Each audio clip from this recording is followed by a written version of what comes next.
केंद्र ने कृषि कानून तो वापस ले लिए, लेकिन बहुत से लोग ये भी कह रहे हैं कि ये किसानों की अभी अधूरी जीत है। एमएसपी को कानूनी रूप मिलने के बाद ही किसानों की पूरी जीत होगी। आपको क्या लगता है कि केंद्र सरकार 15 जनवरी से पहले एमएसपी पर कोई कानून बना देगी?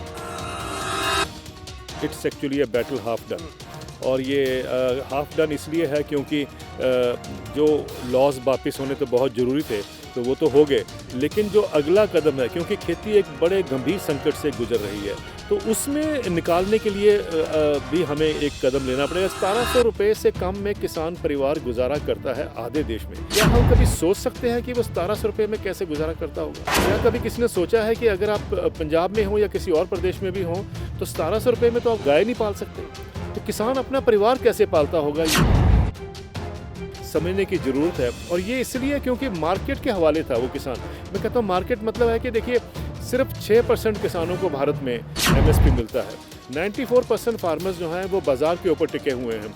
तो अगर बाज़ार इतना कॉम्पिटेंट होता या इतना एफिशिएंट होता, तो मुझे बताइए कि किसान परिवारों की या किसान की इनकम जो है वो 20,000 रुपये सालाना क्यों होती, इतनी कम क्यों होती? इसका मतलब है कि बाज़ार एक्चुअली फेल हो गया या मार्केट्स फेल होगी किसान को एक अच्छी आय देने के लिए। और इसीलिए किसान जो हैं वो रिपीटेडली मांग कर रहे हैं कि हमारी आय को बढ़ाया जाए, लेकिन आय बढ़ाने के लिए वो मिनिमम सपोर्ट प्राइस को एक गारंटेड प्राइस बनाना चाहते हैं, मतलब उसको मैंडेटरी बनाना चाहते हैं, ताकि जो भी खरीद हो, चाहे वो प्राइवेट सेक्टर खरीदे, चाहे वो कंपनियां खरीदे या ट्रेडर्स खरीदें, जो भी खरीदे या सरकार खरीदे, वो मिनिमम सपोर्ट प्राइस जो है उसके नीचे नहीं खरीद होनी चाहिए, उसके ऊपर या उस लेवल पे खरीद हो कम से कम। ये किसानों की डिमांड है। और मुझे लगता है कि दुनिया में अगर आज खेती को संकट से बाहर निकालना है, तो इसके अलावा और कोई रास्ता नहीं है। तो उनका ये मानना था कि एमएसपी पर कानून बनाना बिल्कुल भी संभव नहीं है, क्योंकि अगर एमएसपी पर कानून बना तो किसानों को 15 लाख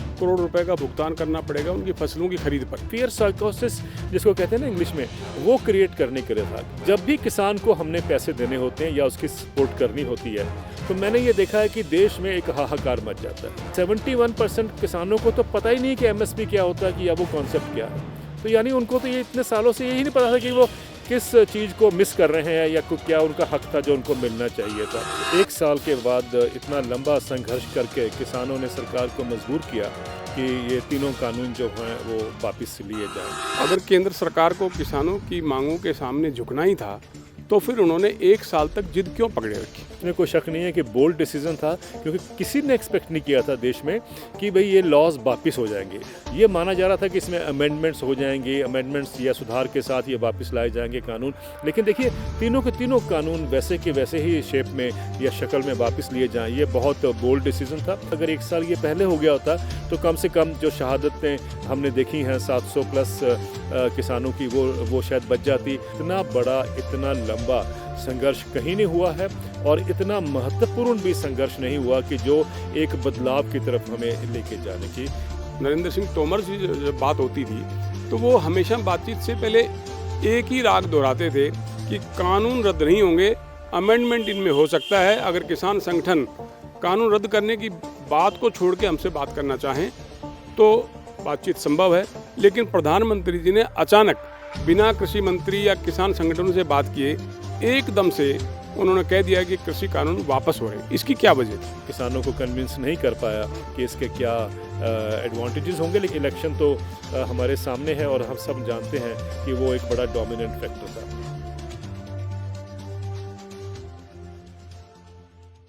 नमस्कार, पंजाब केसरी में आपका स्वागत है। मैं हूं बलवंत अक्षक। केंद्र सरकार की तरफ से तीनों कृषि कानून वापस लिए जाने के बाद किसानों ने 1 साल से ज़्यादा लंबे समय से चल रहा अपना आंदोलन स्थगित कर दिया है।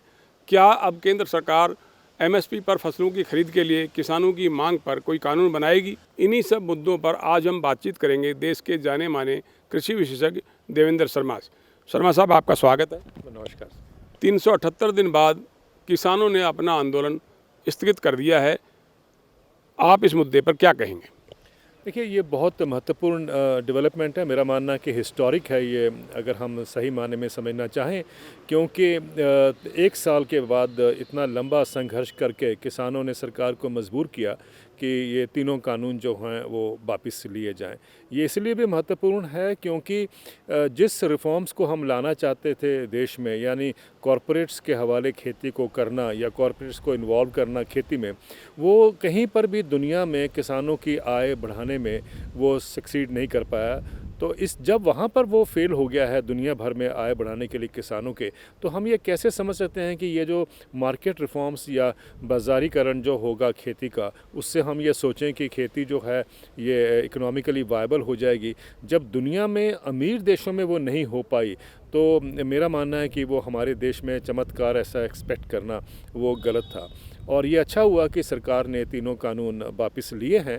और इसका मतलब ये हुआ कि एक अगर मेरे से आप पूछें कि भाई क्या इसका रिलेशनशिप है, कितनी इम्पोर्टेंस है दुनिया में, तो मैं ये मानता हूँ कि जब आपको याद होगा बर्लिन की जो वॉल थी, जब बर्लिन की वॉल को गिराया गया था, वो एक बहुत हिस्टोरिक डेवलपमेंट थी 1989 की, जिसमें कि ईस्ट जर्मन के जो लोग थे उनको एक आज़ादी मिली थी। आप मानेंगे इस बात को।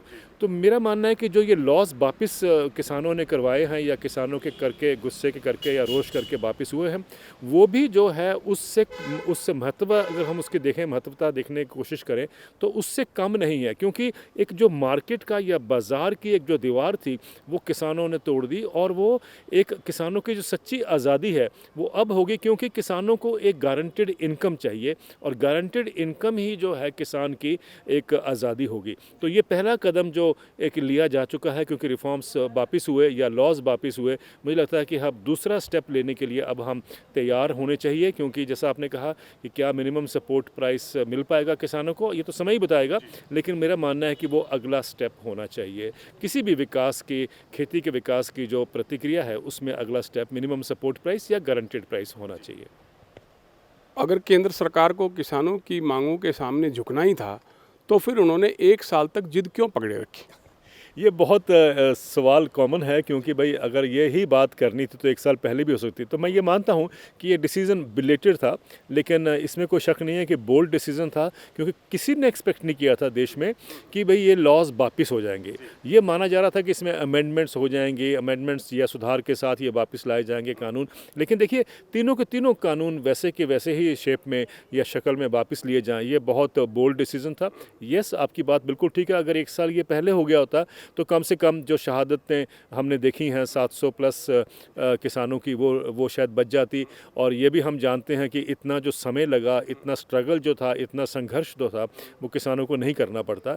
ये आपकी बात बिल्कुल ठीक है। लेकिन कई बार ये लगता है कि जो हिस्टोरिक डिसीजन होते हैं, शायद उसमें ये सब बातें अनदेखी हो जाती हैं जब हम इसकी महत्वता को जानते हैं। जैसा कि मैंने कहा, अगर बर्लिन वॉल 1989 में गिरी थी, तो हम ये भी कह सकते हैं कि 1979 में क्यों नहीं गिरी। लेकिन एक शायद समय होता होगा, और मुझे लगता है कि जो 2020 और 2021 का जो किसान संघर्ष है, ये दुनिया में एक ऐतिहासिक संघर्ष है, क्योंकि इतना बड़ा, इतना लंबा संघर्ष कहीं नहीं हुआ है, और इतना महत्वपूर्ण भी संघर्ष नहीं हुआ कि जो एक बदलाव की तरफ हमें लेके जाने की एक संकेत देता है।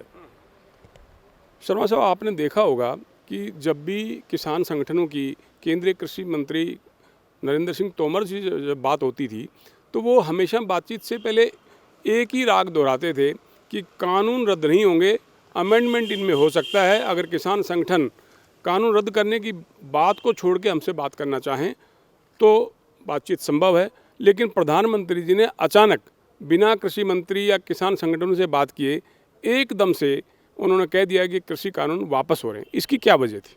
देखिए, ये अचानक जो आपने कहा कि कानून वापस हुए हैं, ये तो मेरा मानना है कि मीडिया भी, एक्सपर्ट्स भी, इकोनॉमिस्ट भी, और हर किस्म के जो हमारे सोचने वाले लोग हैं, उनको सबको ये लगा था कि अचानक कैसे हो गया। सडनली प्रधानमंत्री जी टेलीविज़न पर ये अनाउंसमेंट करते हैं। उन्होंने कहा कि उन्होंने बल्कि माफ़ी भी मांगी कि मैं किसानों को कन्विंस नहीं कर पाया कि इसके क्या एडवांटेजेस होंगे। लेकिन मेरा मानना कि शायद सरकार को 1 साल लगा समझने के लिए कि ये किसान क्यों इतने गुस्से में हैं और इतना अपना रोष प्रकट कर रहे हैं सड़कों पर बैठे हुए, और ये क्यों वापस नहीं जाना चाहते। तो उनको शायद 1 साल लगा है समझने के लिए कि ये क्या मुख्य कारण हो सकता है। दूसरा, जैसे आपने कहा है कि ये जो एक एक्सपेक्टेशन है कि भाई क्योंकि यूपी की इलेक्शन या पंजाब की इलेक्शन सामने थी, तो सरकार को एक ऐसा डिसीज़न अपनी वोट के लिए लेना पड़ा कि जो शायद उनको अनुकूल नहीं लगता था, लेकिन लेना पड़ा क्योंकि इलेक्शन सामने थे। हो सकता है वो भी एक कारण हो, पर मेरा मानना है कि सबसे मुख्य कारण जो ये था कि जब उनको ये समझ आया कि जब ये रिफॉर्म्स दुनिया में फ़ेल हो चुके हैं, तो वो फेल्ड रिफॉर्म्स हम कैसे मानते हैं कि वो भारत में सक्सीड करेंगे या भारत में वो एक तरह का मिरेकल जो है वो उन रिफॉर्म्स के करके होगा। तो मुझे लगता है कि ये एक बहुत बड़ा कारण था। और आपको याद होगा मैंने बहुत बार प्लेटफॉर्म्स पे ये कहा है कि कौन से देश में, अमेरिका में, कनाडा में या यूरोप के अलग अलग देशों में जहाँ पर ये रिफॉर्म्स कब से लाए गए थे, तो वहाँ पर क्या हुआ कि वहाँ खेती की इनकम जो किसानों की है वो नहीं बढ़ पा रही है। तो ये सब जब आपके सामने तथ्य पेश होते हैं तो कहीं ना कहीं रीथिंकिंग तो होती है ना। तो मुझे लगता है कि ये भी एक महत्वपूर्ण कारण हो सकता है। लेकिन यस, इलेक्शन तो हमारे सामने है और हम सब जानते हैं कि वो एक बड़ा डोमिनेंट फैक्टर था। शर्मा साहब, केंद्र ने कृषि कानून तो वापस ले लिए, लेकिन बहुत से लोग ये भी कह रहे हैं कि ये किसानों की अभी अधूरी जीत है। एमएसपी को कानूनी रूप मिलने के बाद ही किसानों की पूरी जीत होगी। आपको क्या लगता है कि केंद्र सरकार 15 जनवरी से पहले एमएसपी पर कोई कानून बना देगी? देखिए, ये मैंने जो आपने ये कहा है ना कि आधी जीत की बात की है, ये मैंने जब ये लॉज वापस हुए थे तब मैंने भी अपने लेख में लिखा था कि it's actually a battle half done. और ये हाफ डन इसलिए है क्योंकि जो लॉज वापस होने तो बहुत ज़रूरी थे तो वो तो हो गए, लेकिन जो अगला कदम है, क्योंकि खेती एक बड़े गंभीर संकट से गुजर रही है, तो उसमें निकालने के लिए भी हमें एक कदम लेना पड़ेगा। क्योंकि लॉज वापस होने से we are back to square one, लेकिन वो जो संकट है वो तो वहीं का वहीं खड़ा है। तो उससे निकलना वो या उससे उभारना किसान को बहुत ज़रूरी है। तो सेकेंड स्टेप जो है वो मुझे लगता है कि उसी प्रोसेस में या उसी प्रतिक्रिया में एमएसपी को लीगल करना है। ये इसलिए भी इम्पॉर्टेंट है, अगर आप देखें कि 2016 में इकोनॉमिक सर्वे जो सरकार ने पेश किया था उसमें लिखा था कि किसान परिवार की 17 राज्यों में यानी आधे देश में उनकी जो इनकम है, एवरेज इनकम, वो 20,000 रुपये साल की है। इसका मतलब ये हुआ कि 1700 रुपये से कम में किसान परिवार गुजारा करता है आधे देश में। क्या हम कभी सोच सकते हैं कि वो 1700 रुपये में कैसे गुजारा करता होगा? क्या कभी किसी ने सोचा है कि अगर आप पंजाब में हो या किसी और प्रदेश में भी हो तो 1700 रुपये में तो आप गाय नहीं पाल सकते। तो किसान अपना परिवार कैसे पालता होगा, ये समझने की ज़रूरत है। और ये इसलिए क्योंकि मार्केट के हवाले था वो किसान। मैं कहता हूँ मार्केट मतलब है कि देखिए, सिर्फ 6% किसानों को भारत में एमएसपी मिलता है। 94% फार्मर्स जो हैं वो बाज़ार के ऊपर टिके हुए हैं। तो अगर बाज़ार इतना कॉम्पिटेंट होता या इतना एफिशिएंट होता तो मुझे बताइए कि किसान परिवारों की या किसान की इनकम जो है वो 20,000 रुपये सालाना क्यों होती, इतनी कम क्यों होती? इसका मतलब है कि बाज़ार एक्चुअली फ़ेल हो गया या मार्केट्स फ़ेल होगी किसान को एक अच्छी आय देने के लिए। और इसीलिए किसान जो हैं वो रिपीटेडली मांग कर रहे हैं कि हमारी आय को बढ़ाया जाए, लेकिन आय बढ़ाने के लिए वो मिनिमम सपोर्ट प्राइस को एक गारंटेड प्राइस बनाना चाहते हैं, मतलब उसको मैंडेटरी बनाना चाहते हैं, ताकि जो भी खरीद हो, चाहे वो प्राइवेट सेक्टर खरीदे, चाहे वो कंपनियां खरीदें या ट्रेडर्स खरीदें, जो भी खरीदे या सरकार खरीदे, वो मिनिमम सपोर्ट प्राइस जो है उसके नीचे नहीं खरीद होनी चाहिए, उसके ऊपर या उस लेवल पे खरीद हो कम से कम। ये किसानों की डिमांड है। और मुझे लगता है कि दुनिया में अगर आपने आज खेती को संकट से बाहर निकालना है तो इसके अलावा और कोई रास्ता नहीं है। शर्मा साहब, ये कृषि कानून वापस लिए जाने से पहले जब भाजपा के कुछ मंत्रियों से हमारी बातचीत हुई तो उनका ये मानना था कि एमएसपी पर कानून बनाना बिल्कुल भी संभव नहीं है, क्योंकि अगर एमएसपी पर कानून बना तो किसानों को 15 लाख करोड़ रुपए का भुगतान करना पड़ेगा उनकी फसलों की खरीद पर। सच क्या है? ये बड़ा अफसोस ही मैं कहूँगा कि एक ऐसी जो फिगर्स है डराने वाली आपको कि 17 लाख करोड़, जैसा आपने कहा 15 लाख करोड़ रुपए का बर्डन आएगा गवर्नमेंट के ऊपर, क्योंकि सारी खरीद करनी पड़ेगी सरकार को। ये मेरा मानना ये है कि एक्चुअली ये फियर साइकोसिस जिसको कहते हैं ना इंग्लिश में, वो क्रिएट करने के लिए था कि ताकि एक डर हो जाए लोगों के जहन में कि साहब किसानों को अगर हम इतना देंगे तो बजट ही देश का जो है वो खाली हो जाएगा या उसका दिवालिया निकल जाएगा। असली सच्चाई ये है कि जब भी किसान को हमने पैसे देने होते हैं या उसकी सपोर्ट करनी होती है तो मैंने ये देखा है कि देश में एक हाहाकार मच जाता है। टेलीविज़न में आपको डिबेट्स देखेंगे कि किसान को ये अनुदान क्यों दिया जा रहा है, ये व्यर्थ है, ये नाली में चला जाएगा, ये पैसा जो है ये सब्सिडी है, ये सब बातें होती हैं। फिर टैक्स पेयर्स का पैसा है वो क्यों इसमें जा रहा है, ये सब बातें हम सुनते आए हैं। लेकिन जब कॉरपोरेट्स को देना होता है तो कहीं चर्चा नहीं होती, सब खुश होते हैं कि साहब ये पैसा जो है देश के हित में लगा है।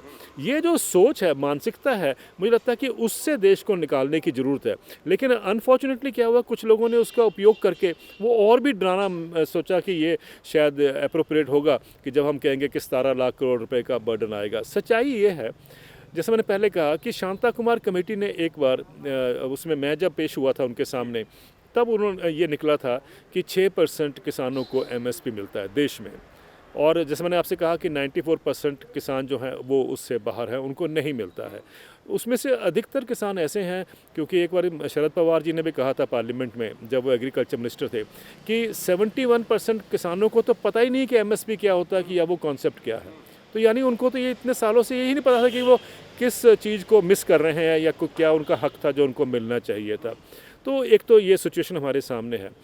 दूसरा ये है जानना कि जब एमएसपी अनिवार्य हो जाएगी तो मैंने आपसे कहा कि पहली बात तो कि सरकार को सारा नहीं खरीदना पड़ेगा, ये स्पष्ट हो गया। जब सरकार को सारा नहीं खरीदना पड़ेगा तो ये 17 लाख करोड़ रुपए की जो फिगर दी जा रही थी ये अपने आप में ही वो डिसमिस कर देनी चाहिए, हमें उसको इग्नोर कर देना चाहिए। उसके बाद कुछ एनालिसिस आए हैं, अच्छे जो एनालिसिस ये आए वो कह रहे हैं कि इकोनॉमिस्ट द्वारा भी और कुछ मीडिया में भी रिपोर्ट्स आई हैं कि 9 लाख करोड़ रुपए का एडिशनल खर्चा होगा अगर सरकार सब खरीदती है। 9 लाख करोड़ रुपए का जो खर्चा है वो अतिरिक्त होगा, और अगर उसमें भी है कि जब प्राइवेट सेक्टर जब खरीद रहा होता है तो उसमें अगर जब गवर्नमेंट एंटर करती है तो प्राइसेस बढ़ जाते हैं। आपने देखा है पंजाब में कपास की बात देख लीजिए, जब सरकार जब सीसीआई एंटर करती है तो कपास के भाव बढ़ जाते हैं। और शुरू में जब आप देखा कपास की जब खरीद होती है तो कंपनियां औने पौने दाम में खरीदती हैं, लेकिन जैसे ही सरकार एंटर करती है तो बाज़ार को एक मैसेज मिलता है कि भाई अब हमें अपनी कीमत बढ़ानी पड़ेगी, और बढ़ी है। इस बार तो कमाल ही हो गया, 10,000 रुपये प्रति क्विंटल भी किसानों को दाम मिला है कपास का, और 9,000 7,000 ये तो आम है। तो इसका मतलब साफ है कि ये एक जब एंट्री होती है किसी भी ट्रेडिंग में गवर्नमेंट की तो उसके प्राइसेस जो हैं वो बढ़ते हैं।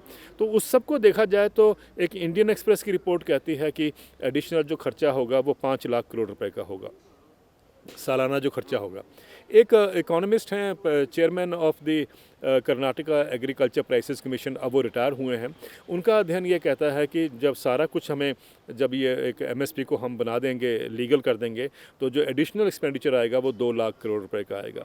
अभी मैं कल ही एक आर्टिकल पढ़ रहा था, हमारे एक पूर्व नीति आयोग के वाइस चेयरमैन साहब होते थे, उनका कहना है कि तकरीबन 1.5 लाख करोड़ रुपए का एडिशनल खर्चा होगा। अब ये देखिए 1.5 लाख करोड़ या 5 लाख करोड़ रुपए, मुझे नहीं लगता कि हमारा देश जो है वो इतना कहते हैं उसको कि वो मतलब रिसोर्सफुल नहीं है कि जब आप सोचें कि किसानों को इतना भी नहीं दे पाएगा। हमारे पास रिसोर्सेज हैं। अब मैं आपको एक उदाहरण देना चाहता हूँ। जब 7वां वेतन आयोग आया था तो आपको याद होगा उस समय जो पॉपुलेशन है, जो एम्प्लॉयज़ हैं, पॉपुलेशन का जो सिर्फ 4 या 5% देश की अगर पॉपुलेशन को देखें तो ज़्यादा से ज़्यादा 4 या 5% जो हैं वो सरकारी मुलाजिम हैं, और उनको सरकार ने 7वां वेतन आयोग दिया। उस समय ये हालांकि सेंटर ने कहा था कि ये सेंट्रल एम्प्लॉयज़ के लिए और पेंशनर्स के लिए 1,02,000 करोड़ रुपए खर्चा अतिरिक्त आएगा, लेकिन एक क्रेडिट स्विस की रिपोर्ट आई थी, उसने कहा था कि जब ये सारे देश में इम्प्लीमेंट हो जाएगा, यानी पीएसयूज़ में, अपने स्टेट गवर्नमेंट्स की उसमें, और प्लस अपने जो ये कॉलेजेस वगैरह हैं, जब ये सारे देश में इम्प्लीमेंट हो जाएगा तो इसमें 4.5 लाख करोड़ रुपये से लेके 4,80,000 करोड़ रुपये का एडिशनल बर्डन सालाना होगा। आपने कभी सुना किसी ने कहा हो कि इससे वित्तीय घाटा बढ़ जाएगा? आपने कभी सुना कि किसी ने कहा हो कि साहब ये पैसा कहाँ से आएगा?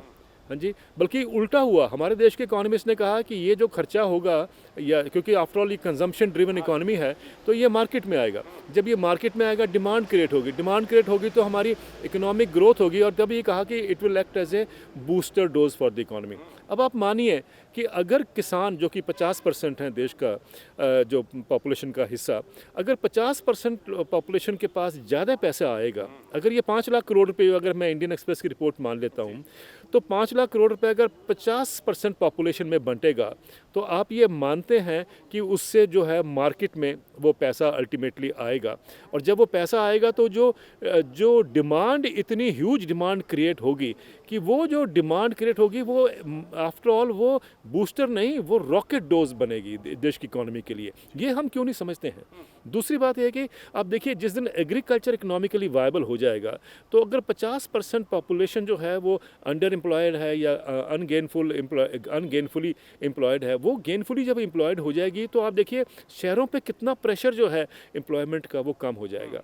तो ये तो एक ऐसे रिफॉर्म्स हैं जो देश को सबका साथ सबका विकास और आत्मनिर्भरता की तरफ लेके जाते हैं। ये देश के इकोनॉमिस्ट को समझना है। आज जो हमारे मेन लाइन इकोनॉमिस्ट है, जो आज तक हमें बोलते हैं कि सिर्फ मार्केट्स है जो आपके किसानों को ज़्यादा इनकम दे सकती है, वो गलत कॉन्सेप्ट था, वो गलत सोच थी। It is an outdated thinking. मुझे लगता है कि अब उसको हमें भूल जाना चाहिए, उसको हमें नज़रअंदाज करना चाहिए, क्योंकि अब टाइम बदल गया है। एंड आई थिंक उसके बदल है, उस बदलाव की तरफ अगर हम देखते हैं तो एक गारंटेड इनकम ही या लिविंग इनकम जो है वो किसानों को आज चाहिए। तो ये थे देश के जाने माने कृषि विशेषज्ञ देवेंद्र शर्मा, जिनका मानना है कि देश के लिए और खेती किसानों के लिए यही फ़ायदेमंद है कि उन्हें लाभकारी मूल्य मिले, और लाभकारी मूल्य मिलेगा तभी किसान खेती किसानी पर गर्व महसूस कर सकेगा। पंजाब केसरी के लिए कैमरामैन अमित वालिया के साथ बलवंत तक्षक, चंडीगढ़।